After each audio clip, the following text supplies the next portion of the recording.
The Mendez family battled school segregation 8 years before Brown v. Eck, long before the landmark 1950 Supreme Court case. Brown versus Board of Education, a courageous group of Mexican-American families in California challenged school segregation and won. This is the story of Mendez versus Westminster, a pivotal but often overlooked chapter in the fight for education and equality. While the Jim Crow South had laws mandating segregation in California during the 1920s, a different form of separation took hold. As Mexican families arrived to work in the citrus groves, communities created their own rules. No dogs or Mexican signs were common. In schools, over 80% of Mexican-American children were sent to so-called Mexican schools. School boards claimed this was for their benefit, to help them Americanize, but the reality was starkly different. These schools were in terrible condition compared to the American schools, which were sometimes separated only by a fence. Instead of specialized instruction,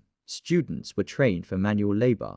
Their school schedules even adjusted to accommodate harvests. In 1944, Gonzalo and Felicitas Mendez tried to enroll their children in a Westminster, California school, but were refused because of their Mexican heritage, even as their lighter-skinned relatives were accepted. The Mendez family decided to fight back. They joined 4 other families and filed a federal lawsuit. Their case argued that this segregation violated the 14th Amendment. In 1946, a federal judge agreed, delivering a groundbreaking ruling that declared school segregation unconstitutional, stating that social equality is a paramount requisite in public education. The school district appealed, and the case drew the attention of the NAACP, including a young lawyer named Thurgood Marshall. The arguments they honed in the Mendez case became a trial run for Brown versus Board of Education. Though the appellate court's victory was narrower, the impact in California was immediate. Governor Earl Warren moved to outlaw all school segregation in the state.